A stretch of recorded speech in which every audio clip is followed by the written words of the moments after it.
Well, I can't remember the last time I saw a movie that gave me so much to think about, so much that resonates with things you feel and imagine and know. And we don't have a ton of time, but I thought we could divide the conversation into two parts. One would be a little bit about the making of the movie, and my first question to you is going to be, how did you know in the middle of the craziest time that you really put us back there in March 2020 that there was a movie to be made from this madness? And that's a question for both of you. Laura, why don't we start with you? Sure. So Ruth and I knew each other a little bit because she had been in my film City of Gold, as were you, Mitchell. I was thinking about doing a short film or something on the sort of state of restaurants in Los Angeles where I live, because I was worried about all these folks I had gotten to know during making City of Gold. And Ruth was thinking about doing something much bigger, and our mutual friend Lori Ochoa put us in touch and said, you guys should talk. And Ruth immediately grasped that it was much bigger than what I had imagined. So. Okay, Ruth. I wasn't thinking about making a film.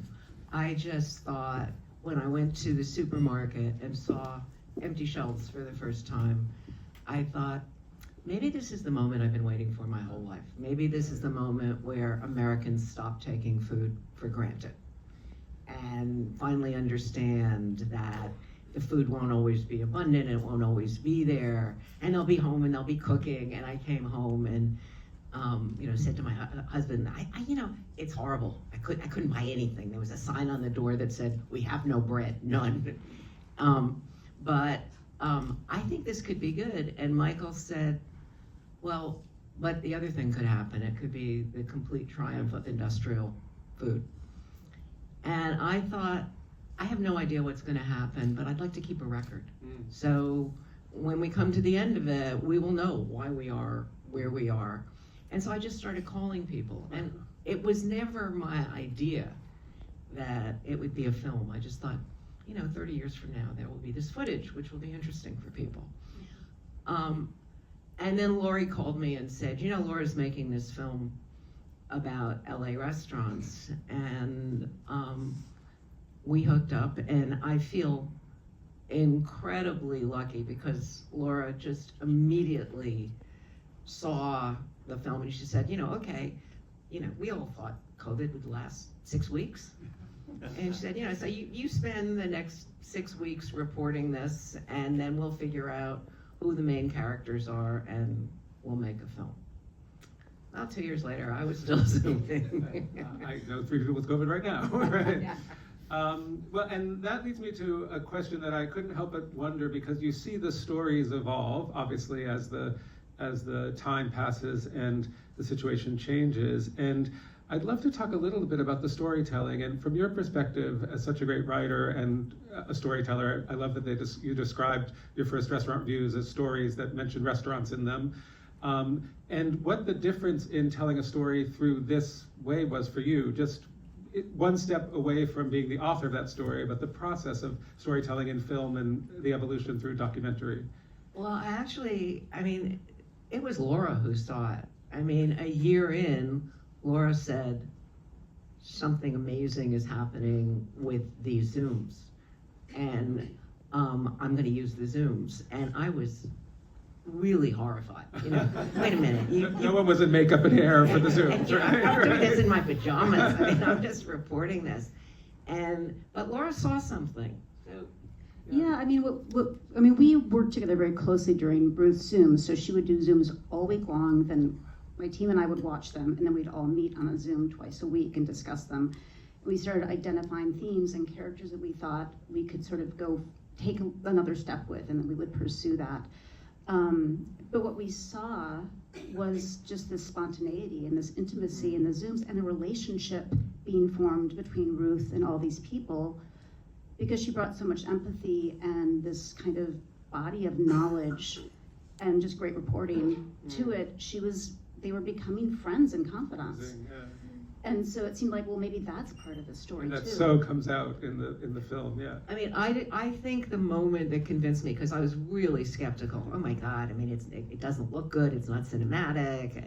But I think the moment that convinced me was when Lee Jones cried on camera. I thought, oh my God, that, and then I started seeing that we did have stories, and I think the next real kind of aha moment for me was, getting Steve Stratford to Cowboy from Kansas.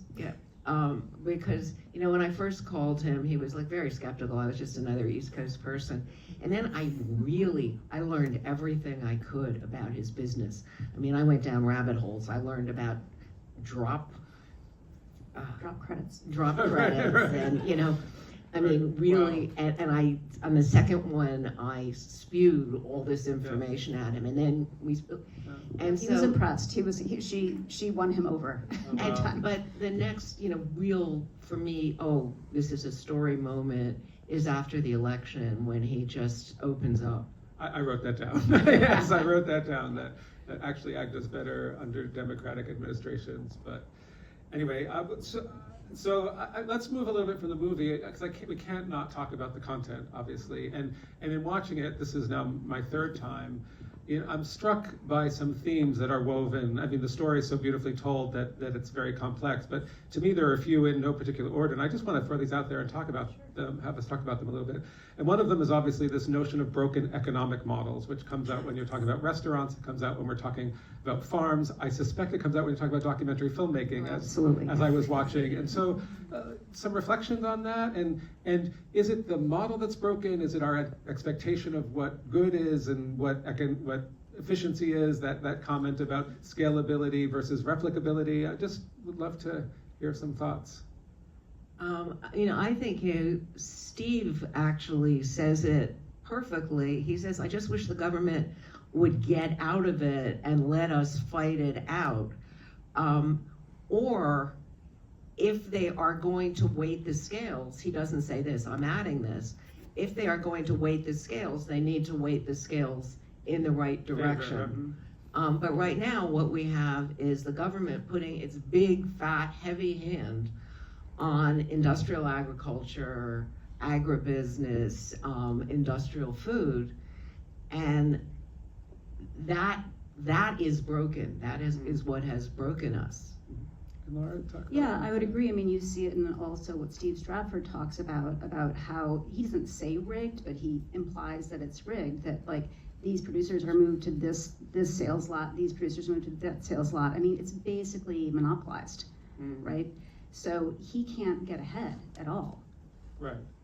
It's really favoring the middlemen, the meat packers, and the big corporations, Right. not the actual producers, not the people who actually care about what they're raising and growing. Right. And I mean, and another aspect that comes out of the movie in both restaurants and farms is the labor issue, which we could talk for hours and hours about, but the idea that we've never paid the cost of labor in the farm or in a restaurant. That's right. And so the system relies on a kind of false pretense that it actually could be profitable if you paid everyone well. Yeah, and it ultimately, when you're talking about economic models, you come down to the thing that we who care about good food are constantly being told, which is that good, healthy food is an elitist issue, and that's just not true. I mean, what is true is that we really should have a government which thinks that healthy food is the prerogative of every citizen and does not privilege, the people who are manufacturing food that's killing us. Or make that what's cheap somehow. Like Yeah. the cheapest food is not Cheap. apricots. Right, Right. yeah. Well, and cheap isn't really cheap because it doesn't take into all the societal costs, right? I mean, healthcare costs, climate change, all of these things. Yeah. So it's not looked at from enough, perspective, Right. basically. Right. So another theme you can't help avoid is this divide between rural and urban, which plays out in so many ways in this economic model piece, in our politics, in our. I remember a conversation I had with Mary Berry, Wendell Berry's daughter, who had just made the rounds of philanthropists in the big city and was literally in tears at lunch because she was treated like a moron from the country. And so I wish, obviously, one of the things that Zoom did was bring those two communities closer together, both because of your power as an interviewer and an empath, let's say. But could we talk a little bit about how you've come to understand the complexity there and what some of the challenges are? I have to say, one of the things that I am happiest about with this film is that urban people don't really understand how sophisticated farmers are. And part of what you see in this, I mean, these people, every one of those farmers could tell you to the penny what every commodity is selling for today on the Chicago Exchange. They all have these rooms filled with computers. I mean, urban people have this kind of contempt for rural people, which one of the things that I love about this is you cannot walk away from this film and think that you have any right to think that you are one bit smarter than any one of these people. I mean, yeah, and then, mostly it's because we don't know, most people who live in cities don't know any farmers. I mean, decades ago, everyone knew a farmer, right? Like you were somehow connected to the land or someone who grew food. Yeah. Maybe a friend, an uncle, a cousin, your family, and that's gone. Yeah. And I mean, I think it's the other thing why, if there is sort of a message in this film, I think it's about, building regional, food sheds would really help in terms of, undoing that sort of divide. Sorry? I just want to say that, I think the other thing that's, really important about this is I don't think that many people understand what it has meant for rural communities, that the concentration in agriculture, getting rid of small farmers, has meant to every other business around this, and how we really have hollowed out rural America. And I don't think we put it in the film, but I found this quote during the farm crisis where Reagan said, "I wish we could keep the wheat and export the farmers." And they've done it. Yeah. Which is why one of my favorite interviews, Ruth, is that one that you mentioned with Steve Stratford, where he really lays it out. He connects all the dots, that these small towns are eroding and the young, smart kids are leaving to go to the city, and there's just no future for them there. Right. Well, and you see the opposite at White Oak, where he's proud of the community. He's happy that his lamb are happy grazing under solar panels, but it was the people there, and they want to stay there, and there's a reason to be there, which is and we'll be the first to say that was an unintended consequence. Right. He's thrilled about it, but he didn't know that was going to happen. Will this movie play in rural America, do you think? So we have a really wonderful impact team, outreach team behind this. Michael Bracey is here, raise your hand, from Film Policy and Focus. And we have a campaign that's kind of rolling out. We're playing in a number of kind of rural communities, smaller towns. If you want to learn more, you can go to foodandcountryfilm.com and sign up for our newsletter, and you'll see our partnering organizations there. So there's lots of ways to get involved. You can request a screening, you can organize your own screening. There's all sorts of great opportunities. But to answer that question, I live in a rural community, and a lot of local organizations have already, shown the film to farmers, and it definitely plays. Nice. Another theme, again, these are in no order, and this one is sort of funny to even say, but I couldn't help but think about power and who has the power, and that comes out in the Karen Washington conversations about racism and with about how few farmers of color there are, but also the power and the concentration of the meat packers, the 4 meat packers, or the international economic power. And so I'm wondering, what surprised you? I mean, you've said many times you've been writing about food for 50 years, and you learned so much in the process of this year about food that if it took you that long to know it, you're helping us to all know it more, so I appreciate that. But any surprises in the way that power dynamic or the politics played out in food through the process of this? I think I just didn't realize the extent to which basically agribusiness controls most everything. And then if you go to politicians and talk to them, most of them are on both sides of the aisle are bought and paid for. Right, by agribusiness. By agribusiness, right. And I would say, for me, the real aha thing is for the last 30 years or so, I've been giving speeches and saying, the great thing about food is we as consumers have power. We vote with our dollars. We can change things. And what I learned in the 2 years of making this film is that is nonsense. We can vote with our dollars all we want. We can go to farmers markets, but we vote with our votes. Right. And the only way to make real changes is not to, join a CSA. It's through the government. Government policy and Yeah. government. Wow, that's a really important point. Again, random themes, but transformation is a theme in this movie, and it happens on the individual level. Someone who realizes, like yourself, that maybe we could have been doing something differently, or we should have been doing something differently. But then even on the farm, where we're going to transform into organic against perhaps our even political will, if you will, but we see an economic value, and then all this sort of stuff. So I'm wondering, many of those transformations you have depicted in the movie, but are there some that are still going on, or are you still in touch, or things because I think of transformation as sort of the solution part, like what happens now? Did we transform? Did we take the opportunity that COVID gave us, including the horribleness that it gave us? But that theme of opportunity for transformation comes in Alice's comment. So just, I put that out there. What's transformed? I think Ruth can probably speak to the restaurant part of it, because she has a strong point of view on that. I can speak to some of the individuals. Someone like Min Fan is really no longer a chef and has a real restaurant, right? Because that economic model for her just didn't work. She couldn't make it work for herself. It didn't align with some of her values. Right. So now she's doing basically performance art and art kind of connected to food.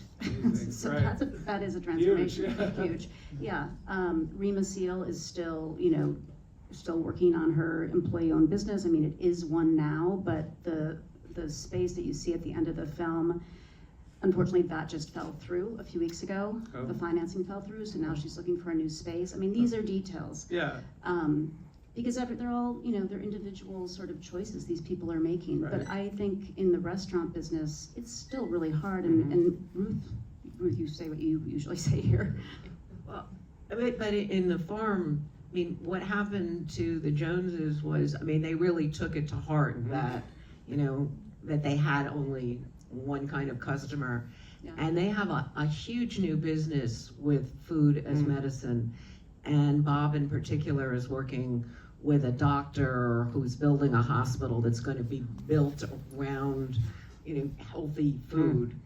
And we spent some time on the farm after the film was made, and it was just amazing. He's doing all kinds of things with experiments with light to change flavor. We went into the greenhouse and said, "What are those pink lights?" And he said, "Well, I found that if a chef wanted spicy or arugula, I could, put them under pink lights, and it would happen." So he's doing all kinds of light experiments, and wow. And Will has really ramped up the teaching aspect of White Oak Pastures. They have, people coming through learning how to do what he does, and that's a big part of what came out of COVID. Is he kept saying, "I wish there were a White Oak pasture."